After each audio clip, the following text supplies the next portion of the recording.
Hey guys, All in Crypto here and welcome back ladies and gentlemen for another YouTube video. In this video we're going to be going over some exceptionally bullish news for XRP and why it is I believe XRP is going to perform exceptionally well and we could see a plus $20 price for XRP in the very near future. I'm talking by the end of the year perhaps early April, depending on how long this cycle lasts. But what we're going to do, guys, we're going to take a quick look at where XRP is today. It's currently set at $1.56. We're seeing a lot of interesting things play out on the chart. Are we now going from perhaps being bearish to bullish? I believe we may indeed be, as long as we can stay above this EMA and use it as support and a kind of elevator. We're going to touch on all that in this video, guys. And so the first thing let's dive into, let's get straight into it, is the bullish news that I have for you. I'm sure some of you have seen Brad Garlinghouse. If you're not following him and you're into XRP, go and give him a follow. You know, he's very vocal. So, thrilled to be adding two exceptional leaders to the team. As Ripple continues to grow, Rosie Royce and Christina bring deep financial and regulatory experience that will be invaluable. Welcome to Ripple. Guys, they seem to be onboarding a kind of... They seem to be going after all the kind of ex-chairs of the, Securities and Exchange Commission or, people that are very regulatory savvy. I think this is a strategic plan. I think ultimately, and one of the main criticisms that XRP has, and we'll touch on it in greater detail at another point, is that people essentially don't like the fact that they, when you think about blockchain, the idea of a peer-to-peer payment system that doesn't involve any third party or intermediary. Ripple doesn't really do that. They do in some senses if it was just me and you and we wanted to transact on the XRP ledger. But ultimately, Ripple's more focused on kind of integrating with the kind of traditional financial legacy system, then replacing it like some of these other blockchains. But ultimately, guys, Ripple's going to do exceptionally well. They're partnered with over 400 banks. They have a lot going on. And essentially, Rosie Royce, the 43rd Treasury of the US, would join the board of directors. Ripple also hired Christina Campbell, previously an executive at fintech firm Green Dot and Payoneer as a chief. You can see that these guys are just building up an absolute powerhouse. It's like them kind of being in the Premier League and deciding, let's say they're a football team. They're deciding, what players they want. So they're going to go for all the kind of good players. And money for these guys really isn't that much of an issue. So, this is extremely bullish. This is just more headway. We all know about the lawsuit that's taking place with Ripple Labs, Brad and Chris, where essentially, the SEC is accusing them. And we went through the documents of selling unregistered securities, which they essentially claim they sold XRP as an unregistered security. And they used it to kind of, fund their enterprise.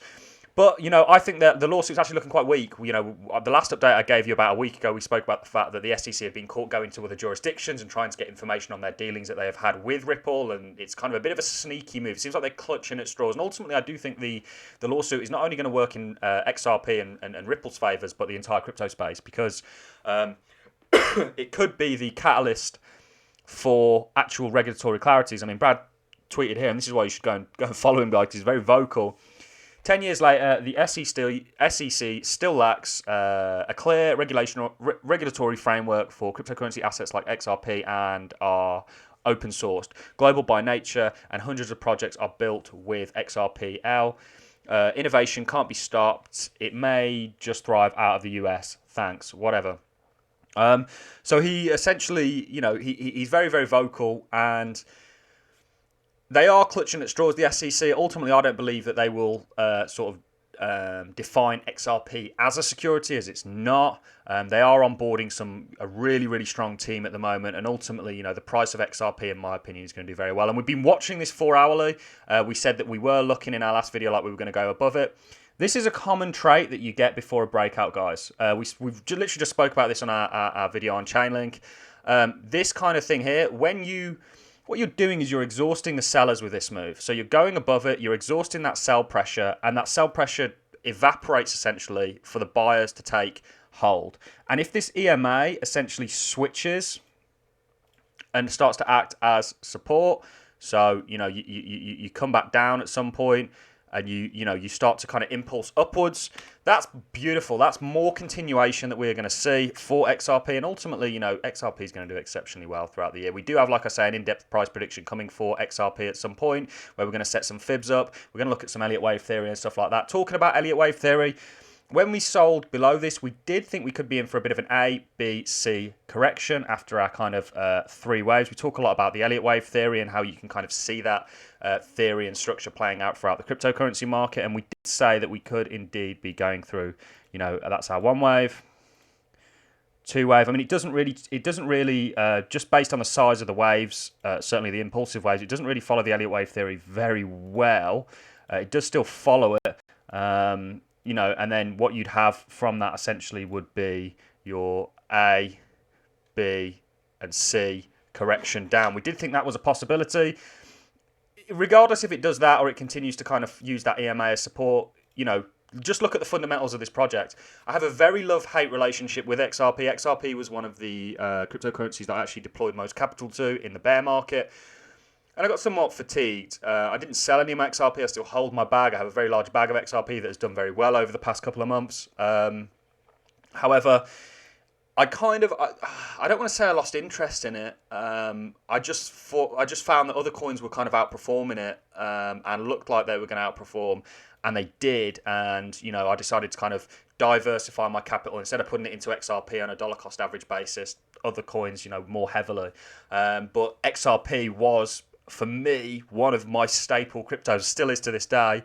And that the reason really is just because they are, what the kind of goals that they're trying to achieve. I mean, let's say that they do become the kind of system that value is transacted on. I mean, the Forex market, which can be very expensive to run, every transaction has a cost behind it. XRP would essentially fractionalize that cost because the ledger is exceptionally efficient. For those of you who've tried to send XRP, you will know exactly what I'm talking about. It's very fast and very, very cheap, guys. And the Forex market has like an $8 trillion volume a day. It could even be higher than that. I think in 2018 it was doing like $7.7 trillion. So if XRP took a small chunk of that, and that's only one aspect of what they're trying to go after, they're partnered with 400 banks, they're all over Japan, they're part of the SBI group, which is one of the main people in Japan. You have a very strong football team setting up that stands a good chance of winning the Premier League. They aren't jokers. They know what they're doing. This is beautiful what we're seeing right now. And this is a common trait of what happens before a breakout. We saw this on Chainlink actually, like I say. And essentially, if you can stay above here and keep building that kind of momentum, you could be in for a break, guys, and you're going to see more continuation take place ultimately. So I'm very, very happy with what I'm seeing with XRP. We know XRP is a bit of a laggard. It tends to kind of, whereas a lot of coins kind of staircase up, certainly if we look at 2017, which is where we get a lot of prior data for, you can see that it was just, it was volatile. It just made these big legs, whereas a lot of coins kind of, did this kind of movement upwards and then had that kind of blow off top, whereas XRP really works in 3 big impulses, and I'm expecting a similar thing to play out this year. When I'm trying to map this out on an Elliott wave theory, I think you could only be through your 1 wave and into your 2 perhaps. I don't think we've even made a 3rd or 4th wave, so I'm very excited. That's why we think it could go to over $20. Go back and watch some of our prior videos when we first started the channel. We've been saying that for a long time, but we did get somewhat fatigued with XRP. And this structure looks beautiful. I mean, we've not even really started. We've not even hit our all-time highs yet, guys. So there is a significant chance for a good ROI on this project. Things like this, when they start onboarding people like Rosie Royce, seem to be aligning. The stars seem to be kind of aligning. And imagine if that SEC lawsuit goes in Ripple Labs' favour. The floodgates will absolutely open. At the end of the day, guys, exchanges do not want to. There was this big kind of thought that exchanges hated XRP and they didn't want to, list them.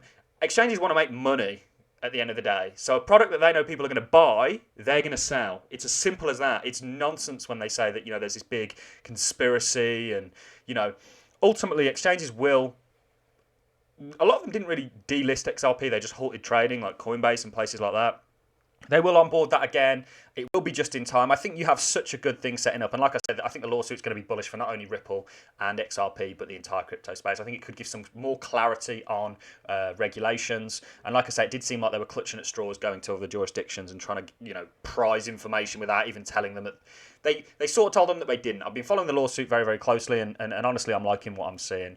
Now, Bitcoin's looking a little bit tired. It doesn't really mean anything, to be fair. I mean, you know, there are a number of levels that we've drawn for Bitcoin that it could go down to. That 47,000 mark is still absolutely a possibility that we could sell off to. We're watching Bitcoin very, very closely. Of course, we know Bitcoin is, you know, the entire crypto market is largely tethered to Bitcoin. We had that inverse head and shoulders that was validated, but we failed really further validation. And what you could actually have for Bitcoin, and it doesn't have to happen. Remember, patterns are only valid when they're validated.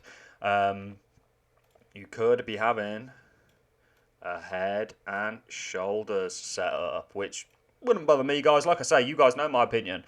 I map out Elliott wave theory, and I was actually wanting Bitcoin to.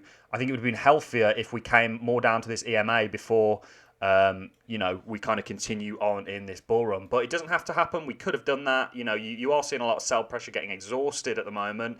And ultimately, the longer that we kind of capitulate for, and this is kind of a rule, the more kind of gas we're on board and the further we will go. So the 4-hourly chart's looking great for XRP right now, guys. It really is. We need to stay above this EMA and not come back down it and continue it with support, and then we will be all right for some more continuation, in my opinion, guys. I'm liking what I see. I think we've got some exceptionally bullish news. This is bullish. They're just constantly doing stuff like this. You know, you can't deny that the kind of breakthroughs that they're making. You know, what we're seeing take place, guys, is absolutely fantastic with XRP, and you have nothing to worry about. You know, this is a coin that seriously is going to get hot towards the end of the year, and you know, has a long sort of catch-up game to play that I think it's absolutely going to do. And I'm super bullish. Like I say, I know a lot of people don't like XRP, but leave your biases at the door. If you're here to make money, guys, you know, I know a lot of people that invest in things that they don't like. It's just, you know, they're here to make money, and what they like more than the things they don't like is making money. And that's how you should look at this if you're not a fan of XRP. I think the whole concept of blockchain technology is revolutionary, the idea of peer-to-peer and there's no intermediary. But do you really think the legacy systems are just going to roll over? I mean, there are clear chinks in their armour, certainly when it comes to fiat. But it's, you know, there's a lot that needs to kind of take place, and a lot of things that I think people like the idea of blockchain taking over, but there's a bit of catastrophe that has to happen in order for that to take place, and it's going to be a very painful transition that I think we will probably get to at some point in some form or other, whether it's CBDCs or whatever it is. But you do see countries around the world moving towards CBDCs, and ultimately they, you know, once this lawsuit's cleared, certainly in the US, they are going to look to a company as big as Ripple for help. And, you know, we see that with Stellar Lumens, XLM in the Ukraine and other places. Happy days, guys. You know, the market seems to be making its mind up. Yeah, Bitcoin looks kind of weak, but XRP actually looks great, and you've broken above this. We always say to look out for these EMAs, and you can actually trade resistance and support flips, really. You can trade them actually quite well.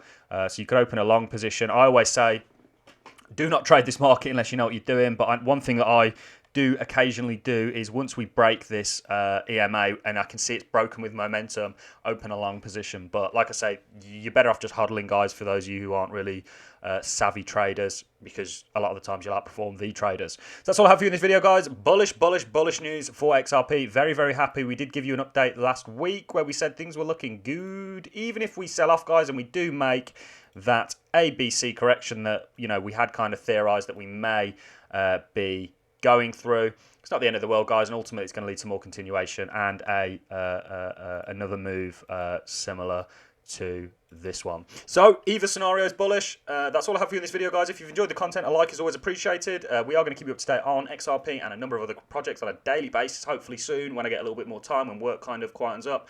And that's all I have for you in this video, guys. So I'm going to love and leave you on that note. A like is always appreciated. Comments as well. I want to know your feedback. Did you enjoy or not enjoy this video? Just be honest with me. And I look forward to seeing you all in the next video, guys. So get subscribed to one of the fastest and realest YouTube channels out there. And have a great day, ladies and gentlemen. And I'll see you in the next one. Thanks a lot for watching.